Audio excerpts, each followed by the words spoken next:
Welcome to Concerning the Spiritual and Art, a podcast exploring spirituality, consciousness, and the creative process. I'm your host, Martin Benson.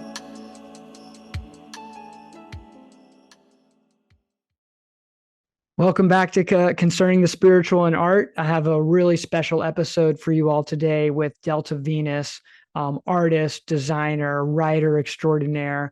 We had a really powerful conversation today that just went to so many places, not only speaking about her heritage, her Egyptian heritage, and how that sort of awoken within her at a certain time in her life that really connected her to her spirituality in a really deep way. That's really driving a lot of the work she's making now. But we also got into speaking about her journey as an artist. And then we got really into some deep spaces around spiritual practice and psychedelic integration and sort of how we can utilize these components within our lives to live more fully and more connected. We even got kind of into some content around the culture that we live in and sort of some of the tension and the paradox of the times we live in, but also the sort of potential that there is latent within these times that we live in for really great collective transformation. Overall, just an incredible person, wonderful energy. We just flowing in our conversation. So I hope you all enjoyed a lot. Delta Venus, y'all. Awesome. Delta Venus, welcome to the podcast. How you doing today? Thank you so much for having me. I'm feeling it. Thanks for feeling having it? Me. Great. Yeah. So Delta Venus is joining us from Brisbane, right? Brisbane, Australia. Yeah. Wow. What time is it? 8:30 there? Yes, we're fresh on a Tuesday morning. Awesome. Well, it's so good to see you. And for those that aren't familiar with Delta's work, I mean, she's an incredible artist, designer, and really just a spiritual sort of channel for just incredibly positive, amazing affirmations.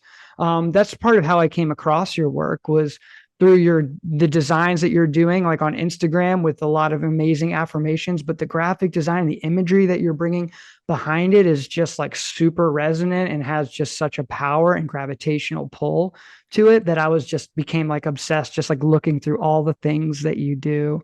And I was wondering if you could maybe talk to us a little bit about how you got to making the work you're making now, especially through your website and through Instagram, where you have like a really great following and you have just such amazing content that I feel for me personally, it's just every time I see you post something, I'm just like, I needed that right there in that moment. So I'm just curious how you got started doing this kind of work.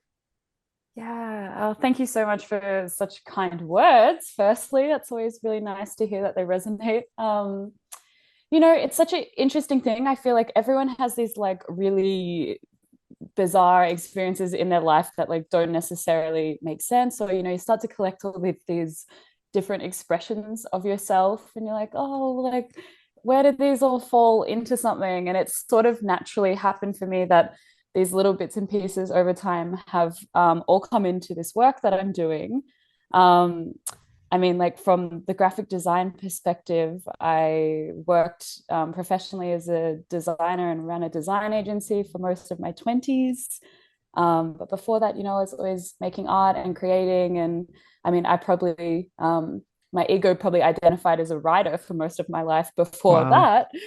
So I have a little bit of a laugh sometimes because I think of my ancient Egyptian ancestors like coding walls with hieroglyphs, and in some weird way I feel like, yeah, well, here I am now doing whatever the modern version is of that, and fusing all of these different aspects that really up until the last couple of years, like for me, weren't making sense, but now suddenly through this practice, like, oh, okay, this is what I was collecting all of those bits and pieces for. Yeah, it's amazing how things sometimes when you're in the middle of making something, or it's just the way you evolve as a human, like you have certain experiences or you're being pulled into a certain career path or a certain group of friends, and then you don't really see how all these puzzle pieces come together until someday down the road, it's just like, oh my God, everything makes perfect sense. Just like I couldn't see it within that moment, but now I do. Like all the skill sets that you developed, like the graphic design skill sets, being a writer, but also being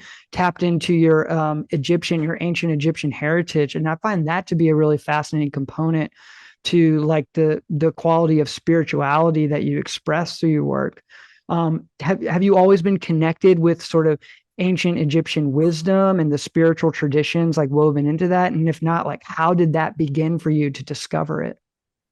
Great question. I haven't. I really haven't. I was like obsessed with Tibetan Buddhism as a 14-year-old. I want to say that that was Wow. like really where my interest in spirituality began. It was a really beautiful monastery, like deep in the mountains near my house where I grew up. That I used to sneak out of school to go to this monastery. When I think about that now, I'm like, oh, it's quite endearing. I was never sneaking out of school to go and do naughty stuff, really, but to try and get to this monastery. Wow. I Um, love it.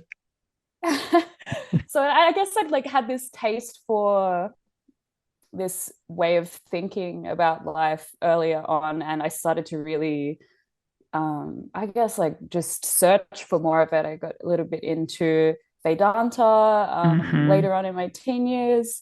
And it wasn't actually until my mid 20s when my grandmother on my Egyptian side passed away that it just activated what felt like all of this dormant DNA, Egyptian DNA within me. And all of the sudden, I was on this like really catapulted journey and was lucky to go to Egypt and really feel those visceral Wow. initiations in temples. And yeah, I think the last few years has been more of a, I want to say academic approach, but I've been really actively researching my own culture and their beliefs and lineage because I just don't think we've got too many authorities out there at the moment that understand how to express their spiritual beliefs, and they really are so much more than the sort of like whitewashed British archaeologist version of Egypt that we're also used to hearing.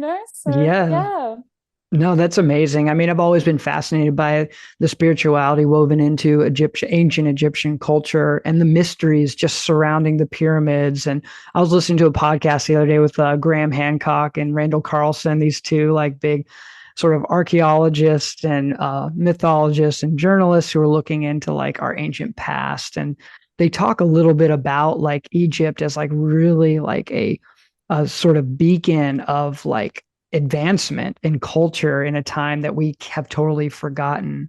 But when I think about like the metaphors and also like the mythology within Egyptian spirituality and how that plays into all the spiritual traditions that we're more aware of today, like it almost feels like it is kind of like pointing to an essence of things that we've forgotten about our own spirit, like our own sense of purpose or identity within this mysterious cosmic situation we find ourselves in, right?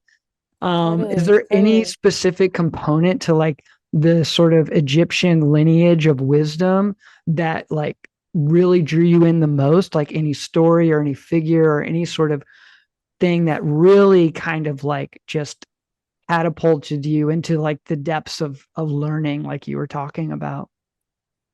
That's a really good question. I bit nerdy of me, but I spend most of my spare time that I'm not creating or working studying comparative religion.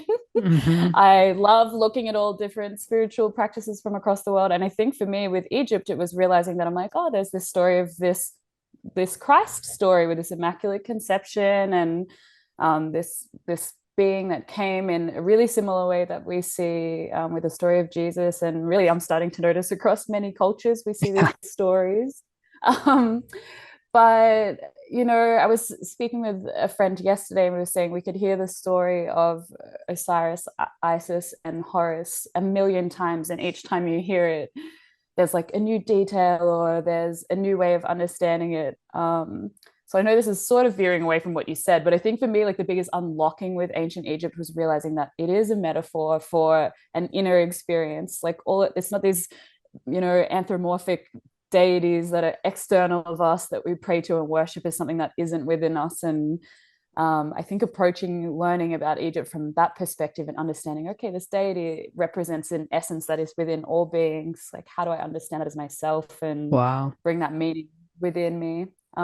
Yeah. So, I mean, there's so many great stories. I think when we hear these Egyptian stories and we don't bring them back into like those essences of what they mean for us, they can sound a little bit like, any other animal-based myth story or something. No, But definitely. I love what you're saying. I mean, I think that's such an important point that I think a lot of people who are dabbling in spirituality or interested in it and kind of maintain this sort of layer of distance through academia and seeing it as like you were saying, like this external thing, like this sort of otherworldly situation that exists outside of us.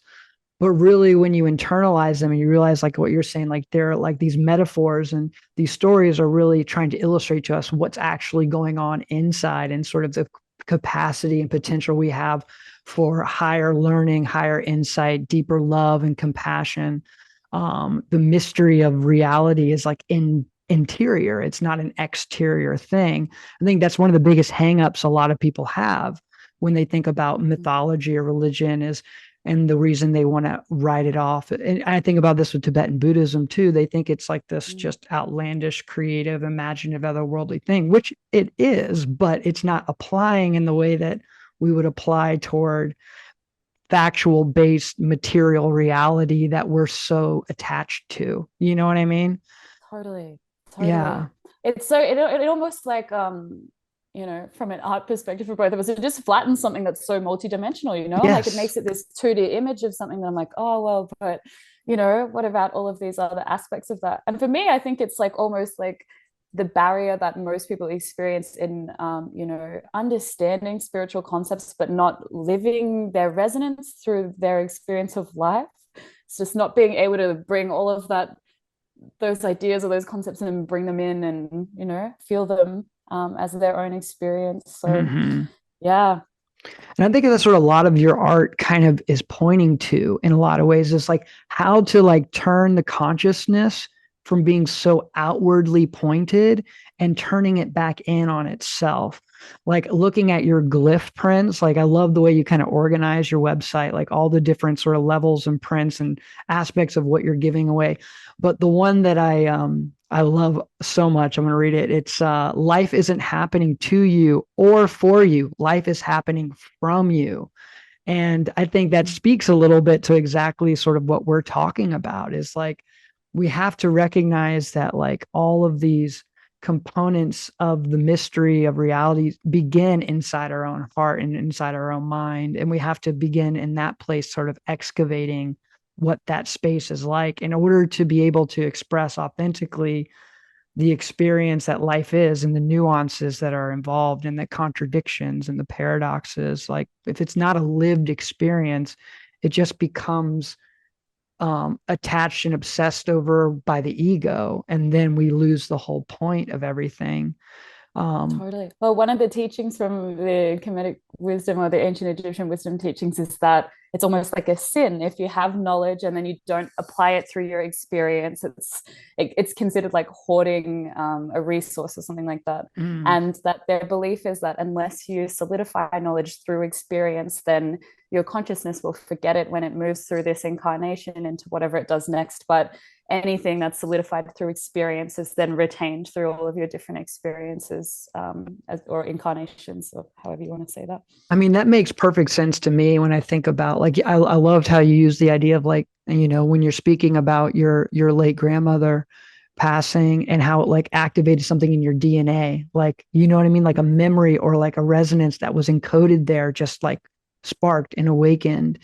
And I think like the way that we move from life to life is a mystery. However, depending on your perspective and the life experience you have, I think you can come from a place thinking that there is a quality of energy that is not ever destroyed or broken, that moves from one experience to another. When we think about the doorway into life and the doorway from life into death, there's there's a lot of misunderstanding there. And I think this is something the ancient Mm. Egyptians spoke a lot about was about these doorways between the realms of existence, life and death, the underworld and, the heavenly realms and the earthly realms, like moving through those things. But when you're talking about like how it's a sin not to embody the knowledge and live it and act on it is really fascinating because it's when you do act on it, when it becomes sort of an innate quality of how you live, then it becomes, I think, in my opinion, it becomes way more potent in its ability to actually heal the vibration of where you are, as opposed to being so Totally. intellectualized. It's like in every cell in your body. And a Yeah. lot of times I think about like epigenetics and like how we store memories in our DNA, and then the Mm. mystery of what DNA actually is. Like Yeah. all these things you're saying, like make perfect sense to me, like in order to carry wisdom from one life to another, the wisdom is not an intellectual thing. Knowledge is a component of wisdom, but it is not wisdom itself. Can you speak to maybe some of that a little bit? This idea of embodying like these ideas, like how would you say, like in your life, what's one way you feel like you try to act on the knowledge that you have? Because it's obvious you have a lot of that knowledge. Like maybe you could share with us sort of approach you have. I think it's one of my pitfalls that I could get too caught up in collecting all of this knowledge and not applying it in experience, right? For me, it feels like the word coherence keeps pinging around in my head. It's I'm like, okay, cool. We're bringing then all of these aspects of self together. I can think of points in my life where I thought I was on top of it. I was like, oh my goodness, I've got all these practices. Everything in my life is amazing. Like I feel and receive love everywhere. And then, I go and visit my family for a month or something like that. And it's like, cool, like time to actually go and put this into practice now. Or I could think of another time when my partner and I were like, I guess homeless, looking back on it realistically for a couple of months during COVID, where we were having trouble moving around Australia and things. And I was at a point in time for me that I felt like very spiritually capable.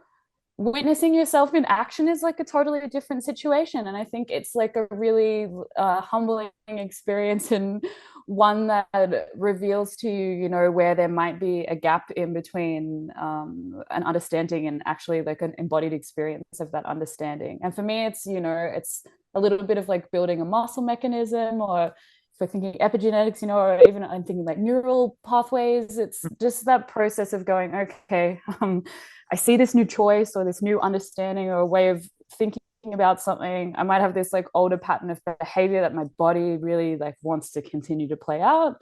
And how do I just bridge that gap where I continue to have experiences that teach my body that this new thought is actually the pathway that we're going to follow as well. So it really feels like a coherence there, or syncing those two aspects together. How Yeah. about you?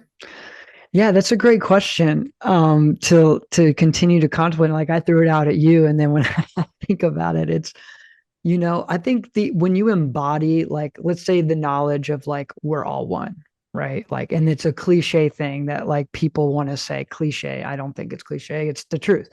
When you really think about it. But like to embody, let's say this idea of oneness, for me, what it looks like is like I don't know. It's like when you're with someone, like you're seeing beyond their identity as like a woman or a man or tall or short or smart or young and juvenile or all these labels. It's about like getting rid of the labels and just seeing the sheer presence and acknowledging like, man, like, whoa, look at us. We're in the middle of a rock, in the middle of the universe together in this moment. It's beautiful, even a stranger.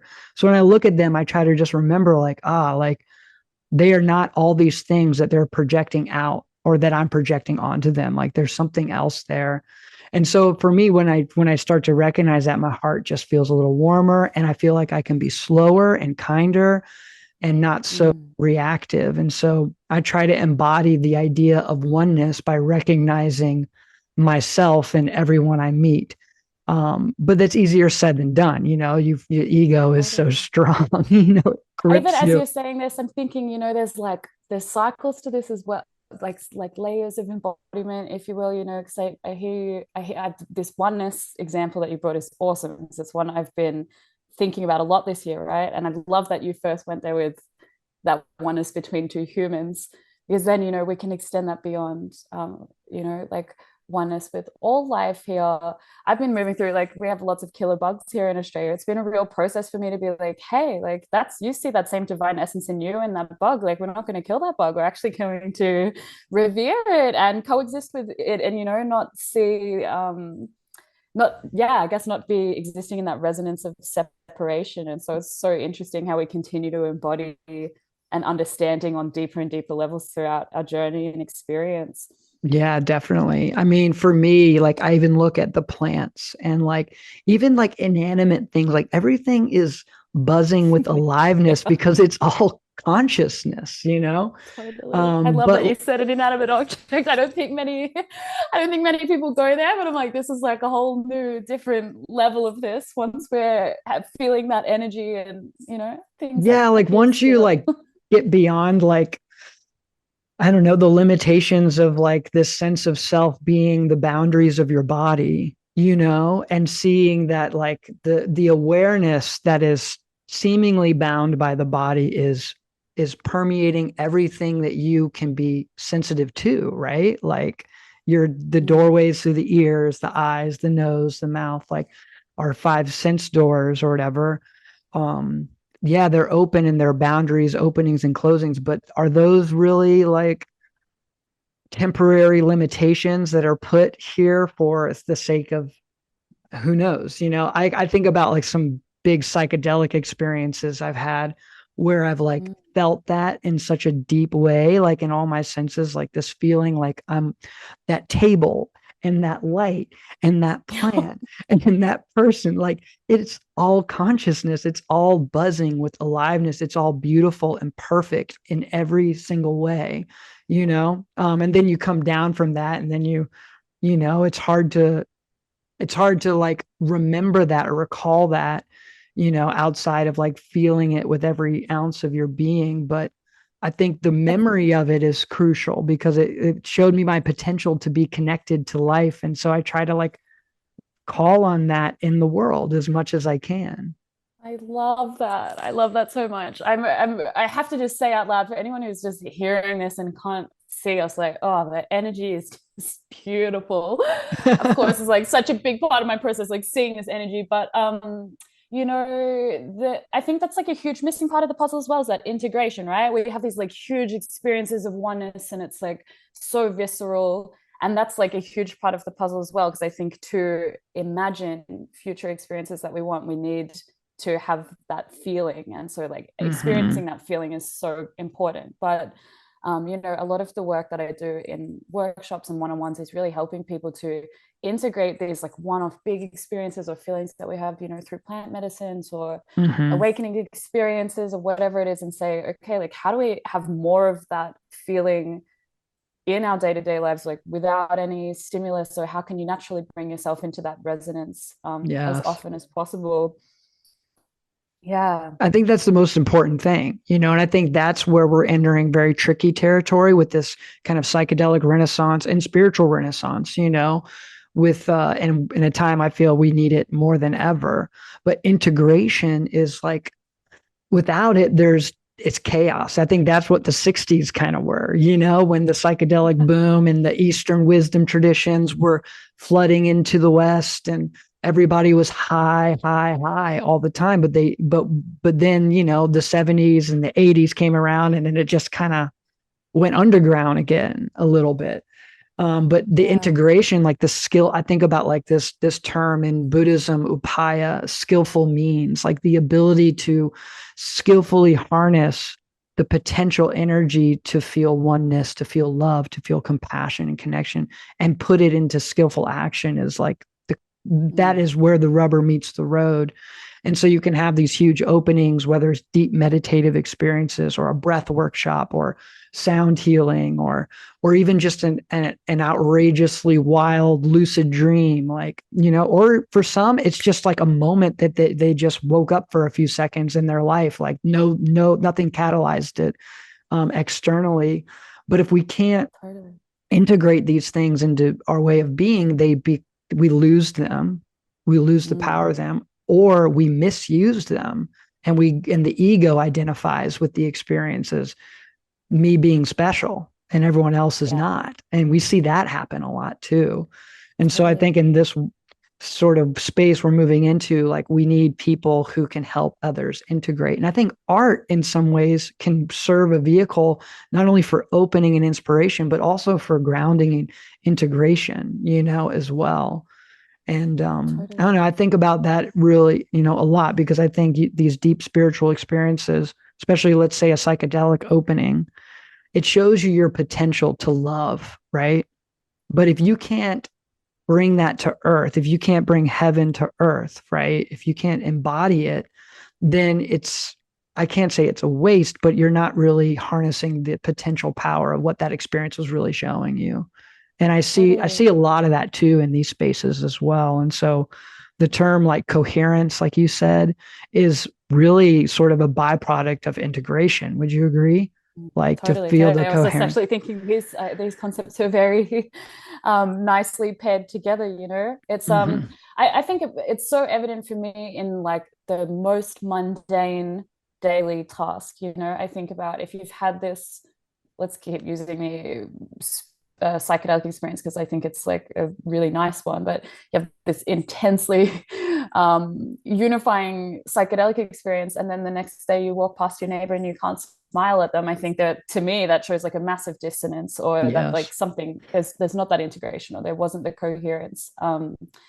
And you probably hit the nail on the head too, that where that energy can be misplaced in ego, is probably where it doesn't land, or it hasn't done its job necessarily of dissolving that ego enough that when the effects wear off that it builds itself back up. But that's a Mm-hmm. process, right? Like how many Yeah. times do we dismantle the ego every day? Every Mm, moment, right? Like it's like when exactly. you can notice like these layers of the mind. And I've been on a deep like meditative journey for many years, and I think that to me is like the way I integrate my day-to-day experiences through meditative process, which for me is about really embodying non-judgmental awareness and stepping outside the ego and noticing how the ego actually works and how the mind likes to hold on to certain concepts and claim it as its own.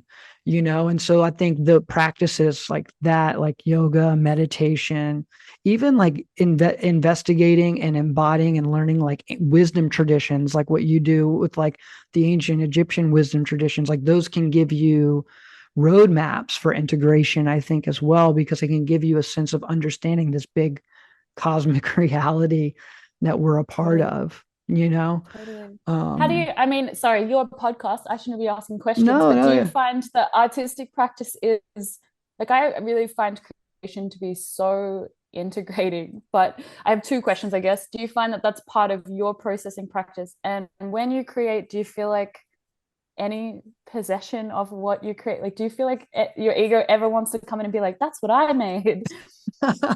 For sure, that's definitely happens.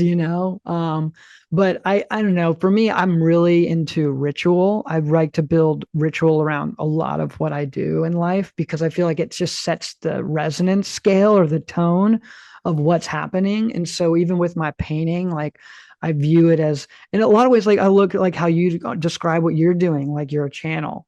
Like you try to empty yourself and let the art come through, let the words come through, let the decision making happen through you without being so like controlling of it. I try to like build rituals around becoming that so that the whatever the work ends up being or how it ends up looking in the end, it's like it's not about me. It's about creating something that is going to help me on my journey because I look at my art as like a part of my own healing process because like it's healing for me to not only make it but to experience it too.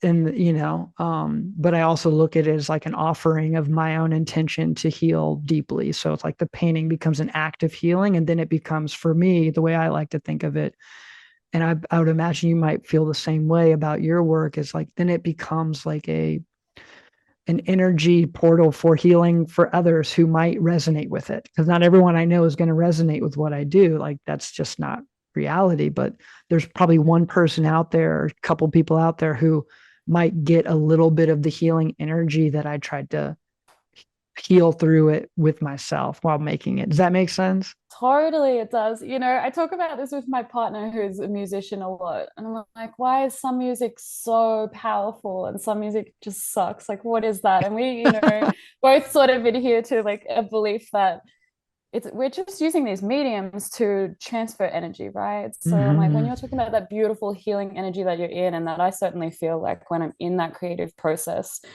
before you even said the words portal, I'm like, portal, portal, it's a portal, that we're really inviting people through that medium to say, hey, like I've just captured this resonance, whatever frequency it is. And if you're in any sort of frequency band that could possibly come into resonance with this, then here's an invitation to experience that. And I think that that's why there's something really universal about all different artistic expressions, is that it's so far beyond the polarity cognition of our ego. Like this is just really tapping into that raw essence that we all have. And so when someone, I get lots of messages from people saying, oh wow, that was exactly what I was thinking, or exactly what I was feeling, or this feels so true to me. And I'm like, it's ours. I pulled this from the universal domain, it's yours as well. Just Exactly. came Yeah. through this instrument. That's all. Exactly. I Mm. love that. I love that. And it takes, you have to probably, I have to remind myself that because you can always,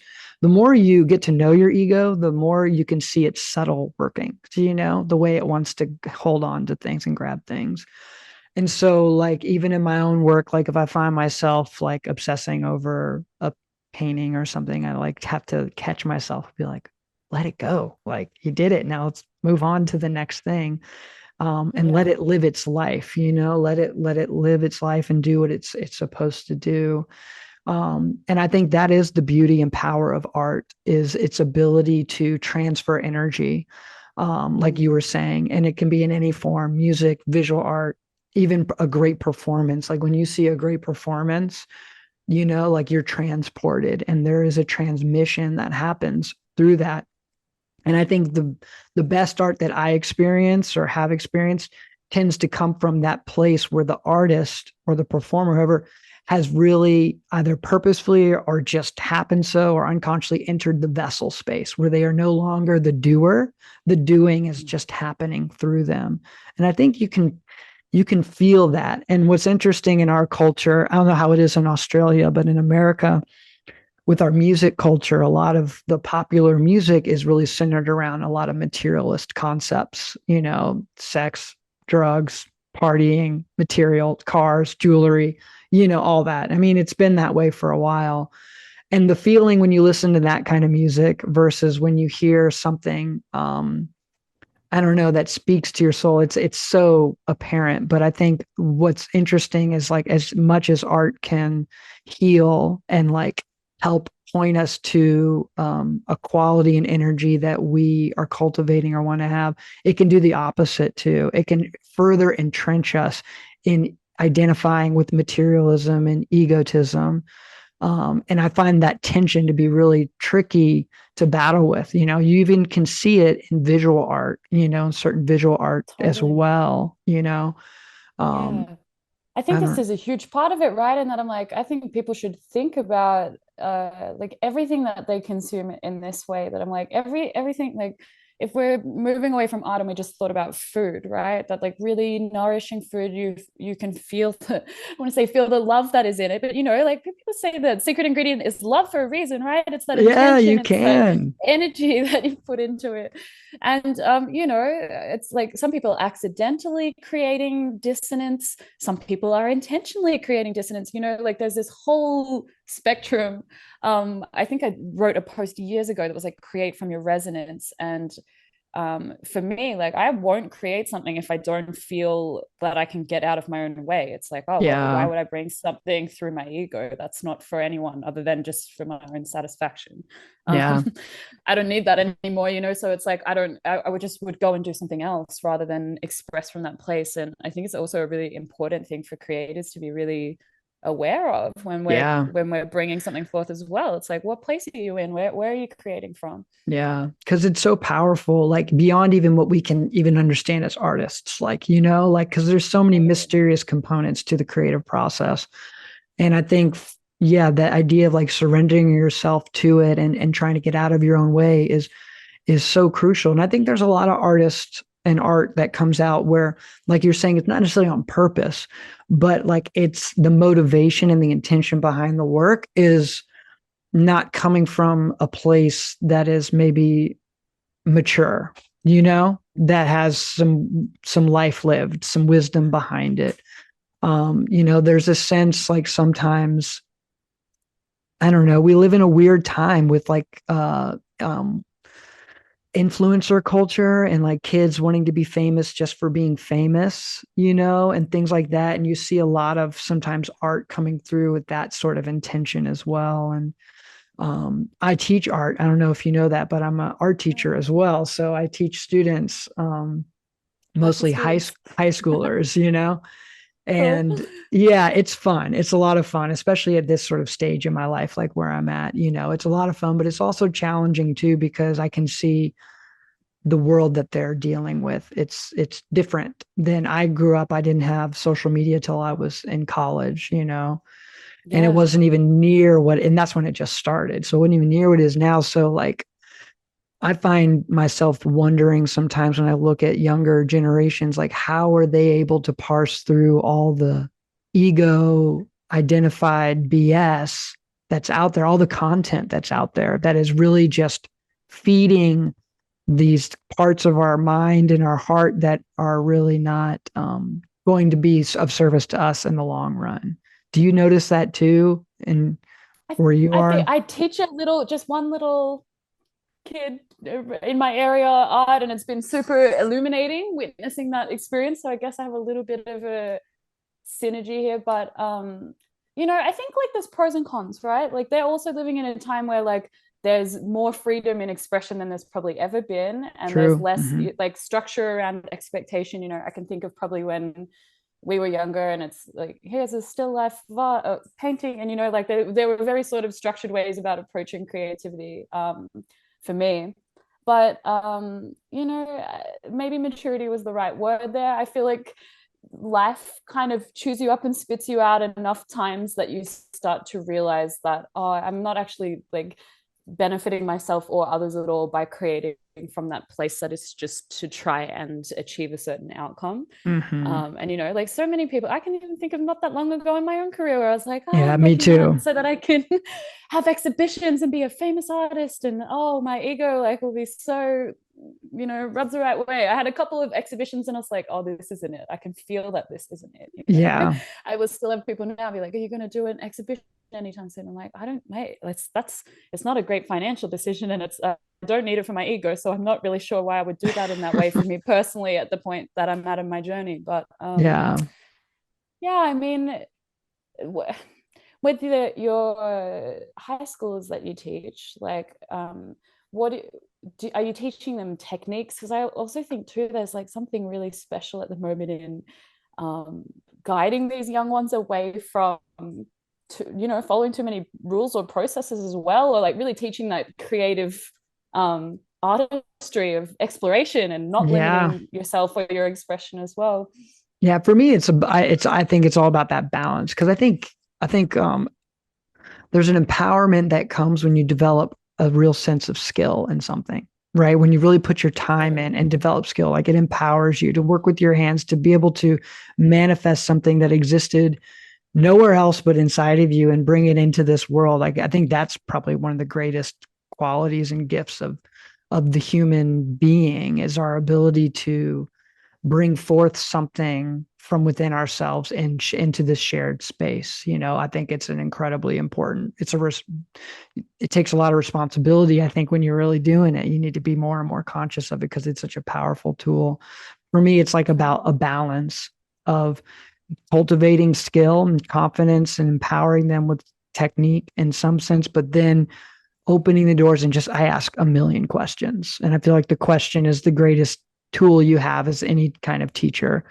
I don't like to give answers. I like to just ask a really good question and get them to figure it out through that Yeah. process. But I think Yes. about it a lot. I have a young son and thinking about the world like as it is, we live in a really weird, interesting time. I feel like it's like a time so ripe for transformation, more so than ever. And that's kind of what's inspired this podcast for me because I see so many amazing inspirational artists like yourself putting out just these incredible energy into the world. And it's like, this is what we need more than ever. And like, we kind of can use the technology of the internet to have access to greater and greater amounts of people than ever before. And so I see Yeah, there's a lot of great responsibility in that as well. And so I just totally. feel like it's an interesting time with ripe with tons of potential and transformation. And I think we need to find the collective upaya, you know. Yeah, I mean, don't we ever? I really like that you collectively. balance the ability with the expansiveness of not limiting yourself, because I actually think this is a part of this practice that we don't speak about that much. But I'm like, flow state isn't going to happen if you are showing up to do a task and you have no technical ability, right? Because how Hmm. could your vessel do it?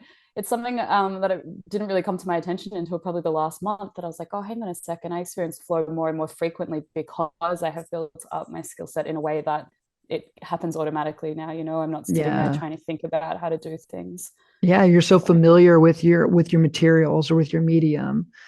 And yeah, you're also like familiar with what it is because like you as you mature as an artist, you just know like where your wheelhouse is, like where you're in alignment. And I think for a lot of our journeys as artists, it takes time to get there, to figure out to really, so that our voice can come through our work yeah, unobstructed. But in totally. the meantime, developing confidence and skills will help that voice find its way one day, and when it does, that's where the flow states definitely come through.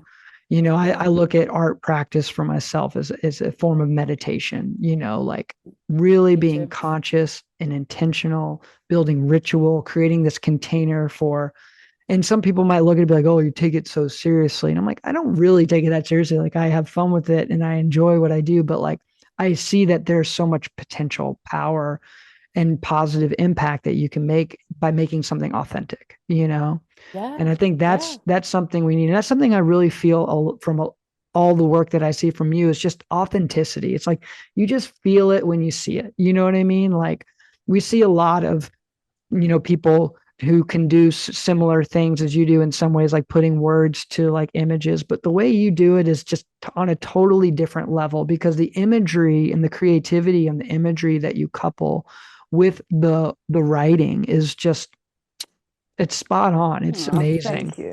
I love, I mean, there's so many. I love the glyph, open your heart and then open it wider.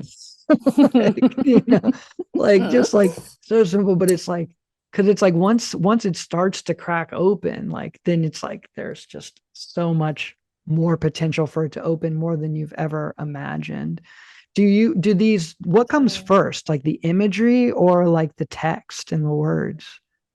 Usually the words. Hmm. It's so funny where the words will come through. I'll be in the most impractical situations usually, and then it's like words, words, words, words, words, words, and I'll be in my garden or doing something where it's not easy to capture those words. So I like that they're elusive in that way, but usually the words will come through, and then I will sit down, and it's a real playtime until I see the resonance that I feel.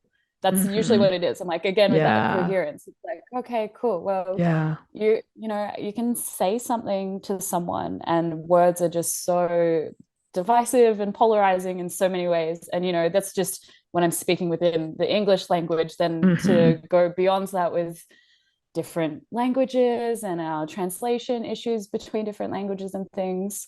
But like what we said before about any of these artistic mediums, music, visual art, performance, whatever it is, I'm like, oh well, it just goes beyond that part of the brain. So for me, I think that the visual aspect of it is like really important in giving that dimensionality to the message, that I'm like, okay, cool. Like you don't have to cognitively understand these words, but like you can feel their resonance just from Yeah. looking at this. Definitely. And I mean, I get that, I just, and are you doing all these on, these are all digitally rendered, correct?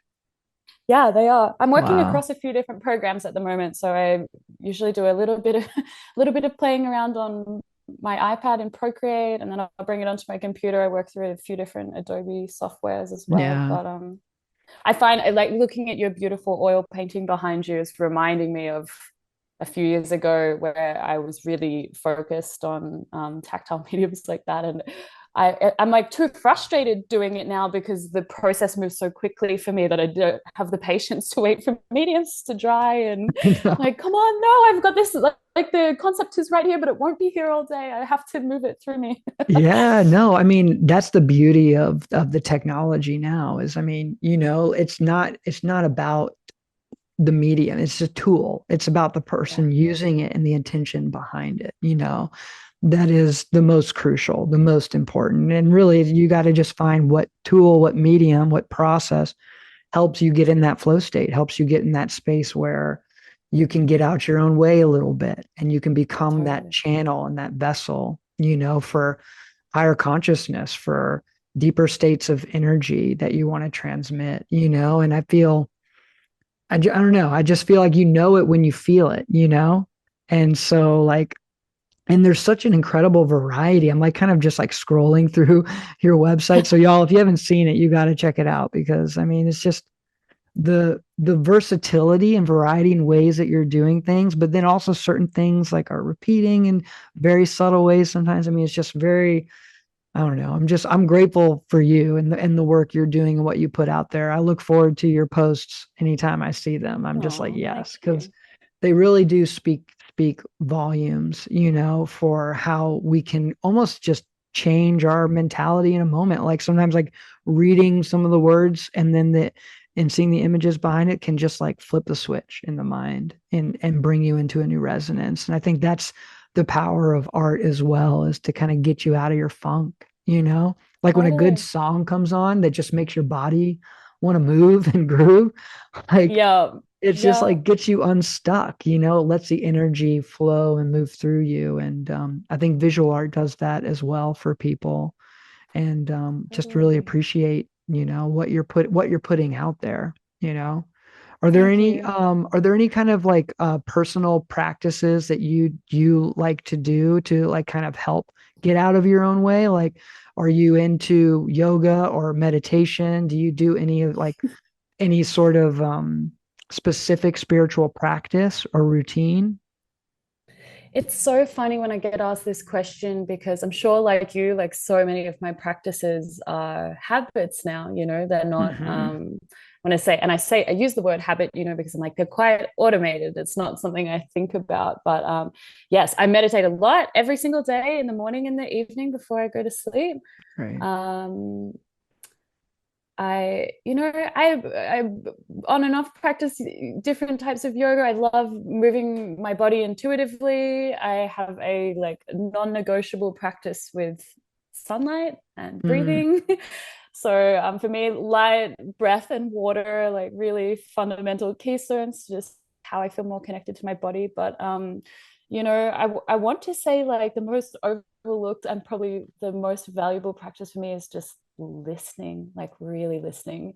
So, it's a lot of silence. I know we love like videos going and podcasts and music and constantly having so much stimulus. But I think the detriment to that is that with so much incoming that we can't hear ourselves, and that I like to just spend a lot of time swimming in that silence so I can hear that call, or when something wants to move through me, and that I'm actually listening enough to hear it when it's there. yeah. But yeah, I'm sure there's like a million other things. I'm thinking like, oh, there's so many practices that you pick up over, your journey that you Yeah. integrate. But Yeah.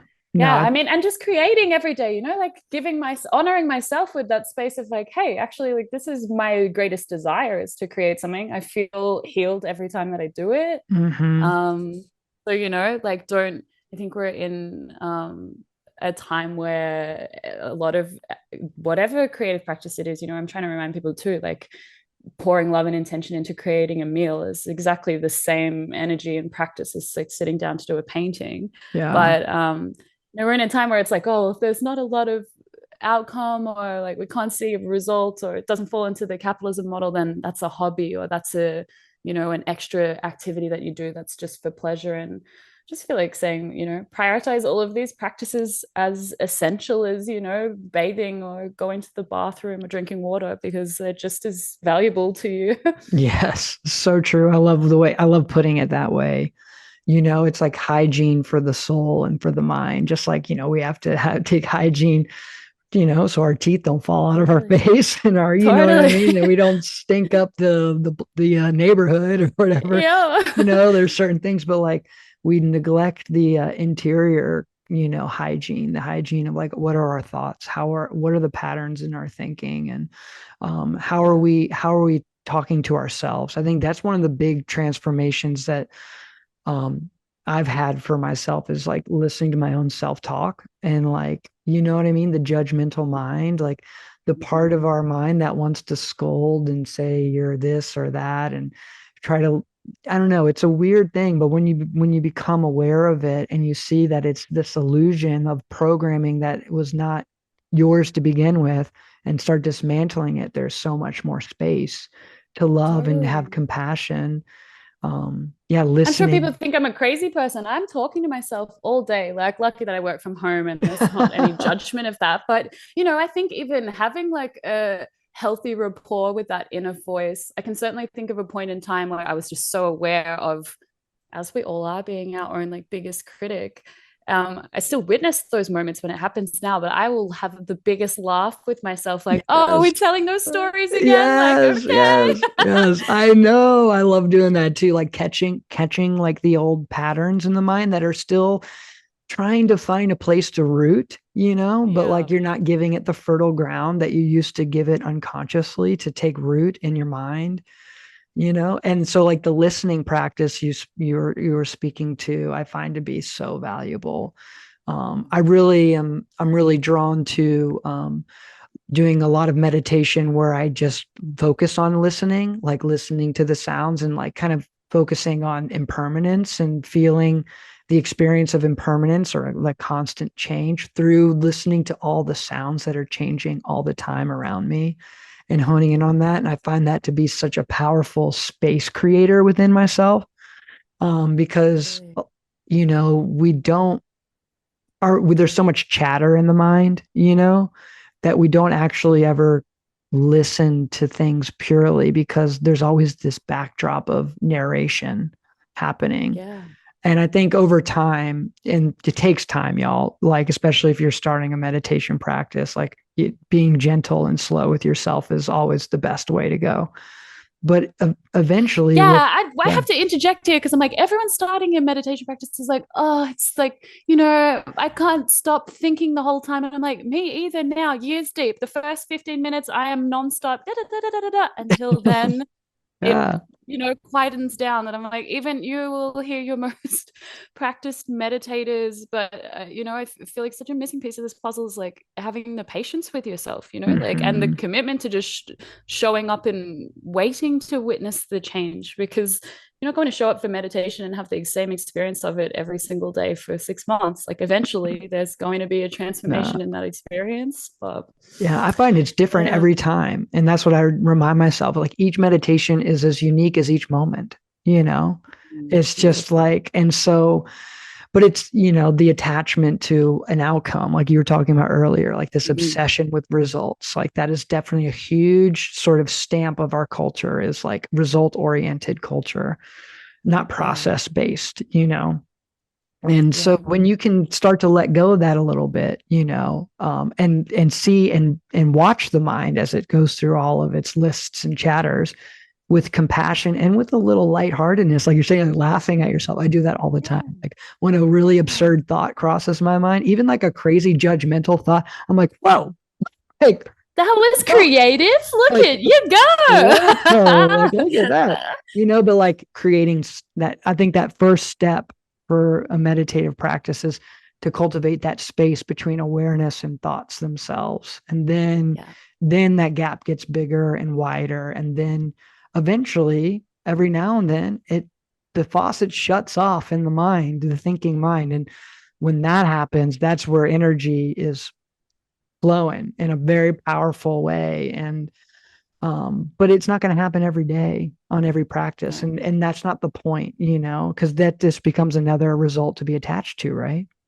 Totally, You know, totally. And when we really restrict ourselves, so when we're having this expectation of the sameness, I think probably one of the most common questions I get asked and answered is like, oh, well, like how do I move through XYZ, whatever this discomfort thing is that I'm feeling? And I'm like, just surrender to it, like don't expect it to go away.